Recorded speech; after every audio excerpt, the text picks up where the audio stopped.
Ba, talagang ito si pare kahit kainitan ilarga oh. Sikat na sikat ang araw Ba, may dala pang kwaderno. Anong kalokohan kaya nito? Ano may kukanto nito sa akin naman? Kaya ito. Pare, ako may kukanto sa iyo. Ano na naman bagay yan? Kainitan nga. Kaya nga ako may dala-dalang kwaderno. Kaya nga hindi kukanto sa iyo nakasulat din Gawa ng meron tayong followers na nagpadala sa atin ng mensahe. Ang aking cellphone nasira. Buti na lang, at bago pa man masira ang aking cellphone, naisulat ko. Siya kwento na. Siya, okay ko muna. At aking babasahin sa iyo. Ganda rin na nga pare. Siya, pasok din Po, gaganda-ganda mo lang kayo. Yung kwento nga yan. Babasahin na sa iyo rin liham nitong ating isang follower. Itong kanyang liham na ito ay nangyari daw nung siya ay 15 taong gulang pa lamang. Itong aking isinulat na sa kwaderno. At ang aking cellphone ay nasira. Buti na lang pare. Bago nasira, ako nakapagsulat muna ng ilan. At hindi ko naman natapos. Pero ako may laptop doon ko binuksan ng aking messenger at doon ko isinulat. Hindi ko naman pwedeng dalhin dito ng aking laptop. Malaki-laki ding bitbitin yun. Kaya sinulat ko na lang para madali-dali. Ito para babasahin ko na. Ako si Rica. Ang daming pasakali 8 taong gulang. Ang kwento ko ay nangyari nung ako ay 15 taong gulang pa lamang. Sa maaga kong Pare, lalagyan ko ng tugtog na maganda-ganda naman. Pinag-aral ako ng aking tiyahin at pinsan, at habang ako naman ay nag-aaral, ay inaalagaan ko naman ang aking pamangkin na anak ng aking pinsan. Subalit habang ako ay nasa high school, ay may nakilala akong isang guy at nahulog ang loob ko sa kanya. Hanggang sa may nangyari sa amin. Subalit nalaman yun ng pinsan ko at pinagbawalan niya ako. Subalit ang masakit doon ay mayroon ng kasintahan ang tikbalang na iyon. Para tikbalang ang tawag Kaya pinagtabuyan ko ang tikbalang iyon. Oo nga Kaya kahit hindi pasensya ka na pare. Tingnan mo yung sulat ko sama ko naman magsulat. Hindi ako nagpapadali. Ito, ulitin ko pare. Subalit nalaman yun ng pinsan ko. Sige, ulit. At pinagbawalan niya ako. Subalit ang masakit doon ay mayroon ng kasintahan ang tikbalang na iyon. Kaya ipinagtabuyan ko ang tikbalang na iyon kahit na mahal ko siya. Sinabi ko din sa tikbalang na iyon na pakasalan ang GF niya dahil hindi ko naman siya mahal. Kahit na ang totoo ay mahal ko ang tikbalang na iyon. At ganun nga ang ginawa niya. Nagpakasal ang tikbalang na iyon sa babae. Pero ang masama noon ay hindi ko kagad nalaman na nabuntis na pala ako ng tikbalang na yun. Ay, matindi. Sinubukan kong ilihim ang pagkabuntis ko. Halos hindi na ako nakakapasok sa school nung mga panahong iyon. Hanggang sa nakahalata na sila at kinausap pa ako. At syempre, umamin ako na ako ay nagdadalang tao at ang tikbalang ang ama. Inilipat nila akong ng tirahan. Subalit, ang masaklap doon, sa bago kong tirahan kinukumbinsi nila akong ipalaglag ang anak ng tikbalang. Mabuti na laang kahit sa mura kong kaisipan, hindi ko ginawang ipalaglag ang anak ng tikbalang. Hanggang sa nalaman ng aking ama ang nangyari sa akin. Noong una ay hindi niya matanggap ang nangyari sa akin. Subalit kinalauna naman ay natanggap na niya rin. May kabilaan ito pare. Kabilaan to. Mahaba to. Ilang pahina ba naman yan? Tutuloy ko pare ha. Mahirap ang walang katuwang sa buhay. Pinalaki kong mag-isa ang anak ko.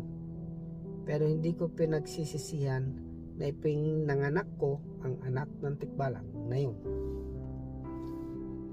Fast forward. Ito parang nakasulat eh. Oh, fast forward. Yeah, fast forward. Pari ka lang pare. Fast forward. After 2 years, meron na naman akong nakilalang isa pang tikbalang. Nakakadalawang tikbalang na rin pare. Oo. Naniwala na naman ako sa isa pang tikbalang. At alam niyo na, nabuntis na naman ako. Madami ang gustong umampon sa ipinagbubuntis ko. Pero tumanggi ako dahil hindi ko kayang ipamigay ang anak ko kahit na ang ama nila ay mga tikbalang.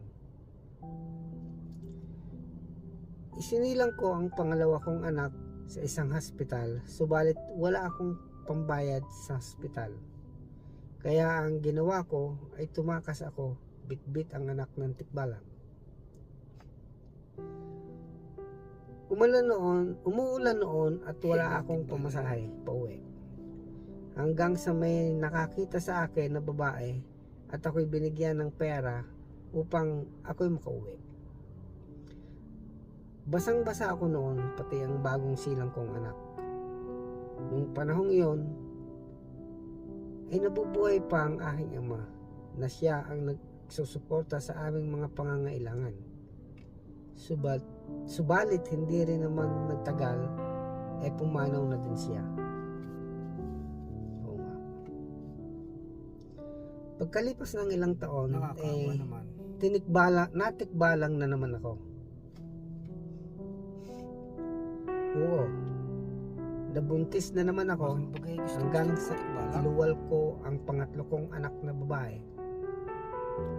Pasulpot-sulpot sa bahay ang ama ng pangatlo kong anak.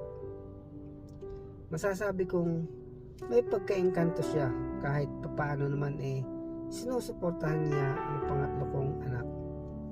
Hanggang sa namalagi na ang engkantong iyon sa aming bahay at nasundan pa iyon ng isang anak na babae. Oo, 4 ang anak kong babae. Sa hirap ng buhay, napilitan akong mag-ibang bansa. Kabagal naman na magkwento ah. At habang nasa ibang bansa ako, ay nagkalabuan na kami ng engkantong iyon. Sinubukan kong ayusin ang lahat, subalit ang engkanto nga pala ay kapamilya ng tikbalang. Oo, ako laang mag-isa ang nagtataguyod sa 4 kong mga anak noong mga panahong iyon, hanggang sa ako'y nakabalik na ng Pilipinas. Pagkalipas laang ng ilang buwan, namasukan na akong cleaner sa isang pribadong kumpanya dahil sa kailangan kong itaguyod ang 4 kong anak. Hanggang isang araw, ang engkanto ay nagparamdam sa akin at niyaya niya akong sumama na lamang sa kanya.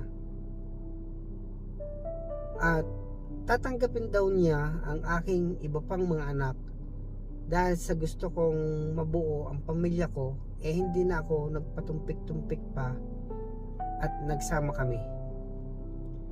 Kasalukuyan kaming naninirahan ngayon sa lugar niya at sa katunayan meron na ulit akong isang baby.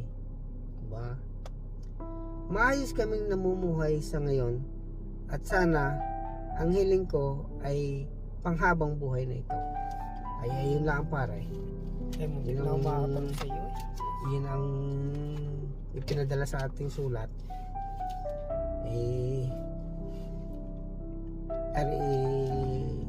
Ano kang maikukomento mo din sa ating followers na rin na nagpadala ng sulat. Ay unang-una pare, ako yung nagpapasalamat din sa ating followers na yan at nagpadala ng ating mga papagpulungan. Digang pangalan niyan Erika. Doon sa sinabi niya na siya ay ilang beses nang natikbalang, alam mo ga, ay ang pagkakamali ay yan ay parte ng buhay ng tao.